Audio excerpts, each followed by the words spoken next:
ও মাই god এইয়া আগতে এখন দেখিছোঁ ন হেলিকপ্টাৰ মাতো দেখিছোঁ হেলিকপ্টাৰ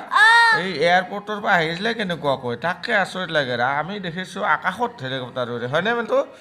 এতিয়া আকৌ ৰাস্তাটো খেলনা নহয় ৰিয়েলি হয় এই চাওক ৰাস্তাটো গৈ আছে হেলিকপ্টাৰ অহা এই মাতো এই চোৱা এই হেলিকপ্টাৰখন ধৰো বলা বলা বলা বলা দৌৰা দৌৰা দৌৰা দৌৰা দৌৰা এই মানুহ চাই আছে দেখিছোঁ আমি জলদি ধৰো হাই চাচা চাচা আপুনি হেলিকপ্টাৰখন কেতিয়া বনালে আচৰিত মই ভাবিছিলোঁ অৰিজিনেল হেলিকপ্টাৰ নেকি আপোনাক পিছা কৰি কৰি আহি নাপাওঁ মানে আচৰিত লাগে এতিয়া সেই লগ পাই কিনে আপোনাক অকণমান ভাল লাগিছে দেখছি কিন্তু আমার একটু আচ্ছা আপোনাৰো দৌৰা দৌৰি আছে অঁ যা হওক অলপ সময় দিব পাৰিব নেকি যদি বেয়া নাপায় কাৰণ মই এজন ইউটিউবাৰ হয় অলপ মানে ভিডিঅ' কৰিব লাগে সেইকাৰণে মই পিছা কৰিছোঁ আপোনাক অলপ যদি বেয়া নাপায় সময় দিব তেতিয়া ভাল লাগিব মই নিজকে হতভম্ব হৈ গৈছোঁ আচ্ছা এইখন বনাওঁতে কিমান দিনমান লাগিছে চাচা 6 মাসের মতো 6 মাহ লাগিছে আচ্ছা ধুনীয়া বনাইছে দিয়ক কিন্তু চাচা যা হওক বাৰু অলপ তলত নামিব নেকি অলপ কথা পাতিলোহেঁতেন যদি বেয়া নাপায় এয়া চাওক তেখেতে এতিয়া তলত নামিবলৈ চেষ্টা কৰি আছে এয়া তলত নামিলে কি ধুনীয়াকৈ দৰ্জা ৰাখিছে তেখেতৰ মাইণ্ড কিমান ডেভেলপমেণ্ট আৰু এজন মুছলিম ব্যক্তি হিচাপে তেখেতে সন্মুখৰ ফালে এৰাবিক ভাষাত লিখিও দিছে এয়া চাওক আৰু এয়া দেখিবলৈ পাব এইখন হ'ল কাৰী এয়াৰলাইন্স কি ধুনীয়াকৈ আচ্ছা চাচা আপুনি যে এইখন বনালে আপোনাৰ মাইণ্ডত কেনেকুৱা আহিলে যে এইখন বনাব লাগে বা বনাব ওই ছোট থেকে একটু মাথার ভিতরে একটু এই ধরনের কিছু খেয়াল ছিল যখন স্কুলে লেখাপড়া করছি তো তখন থেকে ছোট ছোট এই জাতীয় কিছু বানা বিক্রিও দিছি এয়া শুনিলে নহয় তেখেতে পঢ়া কালিৰ পৰা তেখেতৰ মনত কিছু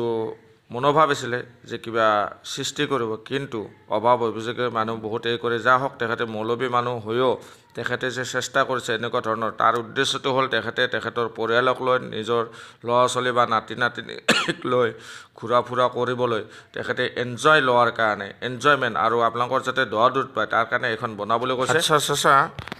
গাঁৱৰ ৰাস্তাবিলাকতো খুবেই ঠেক এই যে ওপৰত পাখা লগাইছে তাৰ কাৰণে আপোনাৰ একো অসুবিধা নহয় নিয়ন্ত্ৰণে ঘুৰে এটা আমি যদি ইচ্ছা কৰি ঘুৰবে নাহলে পৰে ঘুৰবে আচ্ছা তেন্তে ইয়াতে কোনো দুৰ্ঘটনা হ'বলগীয়াও নাই কাৰণ এইখন যেনেকৈ আটক ধুনীয়া কৰি বনাইছে আপুনিতো কোনো কমি ৰাখা নাই ইয়াত বনোৱাত এয়া চাব আপোনালোকক দেখাবলৈ ওলাইছোঁ তেখেতে দেখাইছে এয়া চাওক কি ধুনীয়া লাইট আৰু লগতে আছে ইণ্ডিকেটৰ এয়া দেখিছে ইন্ডিকেটাৰ বাম এটা আচ্ছা অলপ ক'ব নেকি এইটো কেনেকুৱা ধৰণে বনাইছে হুন্ডার চাক্কা এবং পিছে ডিফারেন্সিয়াল এবং যদি ওই মোটরটা যদি কোনো কারণবশত মানে বাহ বাহ চাচা ধুনীয়া ধুনীয়া ধুনীয়া ইয়াতে আপুনি দুটাকৈ ইঞ্জিন ব্যৱহাৰ কৰিছে কাৰণ আপনার যেহেতু অনেক সময় দুর্ঘটনা আর একটা ইঞ্জিন থাকে শুনছি আর কি তো এই জন্য আমার এটা একটা যদি নষ্ট হয় আর একটা দিয়ে চাল অঁ ঠিকেই আছে দেখোন ধুনীয়া মডিফাই কৰিছে বাৰু এই সন্মুখৰ ফালে যে অলপ গেপিং ৰাখিছে এইটোৰ কাৰণটো কি অলপ জনাবচোন ছোট বাচ্চাৰা এসব দেখে ওৰা দেখে অঁ বাৰু বুজি পালোঁ আৰু নাতি নাতিনীসকলৰ কাৰণে এনেকুৱা ধৰণে ডেক'ৰেট কৰি বনাইছে ইয়াৰ উপৰি আৰু কিবা বিশেষ ফাংচন আছে নেকি লাইটৰ বা অন্যান্যৰ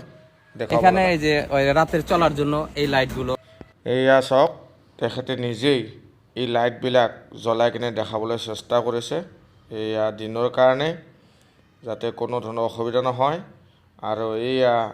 ৰাতিৰ কাৰণে যাতে সন্মুখৰ পৰা সম্পূৰ্ণ ভালদৰে দেখা পায় চাচা এইটো কি ওয়ার্কশপত বনাইছে এটা বাড়িতে করা যে পাট পাট করে সব অক্ষতে বানায় না মানে কোন অক্ষতে বানাইতেছে না ভয় পায় কয় জেল দেবে হ্যান করবে এগুলা এই চায় না কিছুই আছে আচ্ছা তেতিয়াহ'লে মামৰ নধৰে আৰু ন ধুনীয়া বনাইছে আপোনাক ওপৰলৈ আকৌ ব্ৰেণ্ড দিয়ক এইখিনি খুলি থৈ দিছে যে কাৰণটো জি খুলে দিছে বলে যে দেখতে পাৰি না ওৰা এখান থেকে মাথা বাইৰ কৰে মানে আপুনি ল'ৰা ছোৱালীবিলাকক ইমানে ভাল পায় মানে আচৰিত দিয়ক বাচ্চাৰা ৰাস্তায় সবসময় উঠলে ওদেৰ নিয়ে একটু ঘুৰি মাৰ আচ্ছা আৰু ইয়াতে যে এই যে ফেনখন ব্যৱহাৰ কৰিছে পিছে পাখাটা না হলে এটা আকাশ উড়ান সম্ভব না আচ্ছা আচ্ছা আচ্ছা বুজি পালে হেলিকপ্টার উপরে নিয়ন্ত্রণ করা যাবে না মানে ইয়াতে এইটো যে সম্পূৰ্ণ ফেচিলিটি আছে কিন্তু উৰিব পৰা নাই কেৱল উৰা ব্যৱস্থাটো নাই এৰপৰে শক্তিশালী পাখা এবং একটা ইঞ্জিন হলে আকাশ উড়ান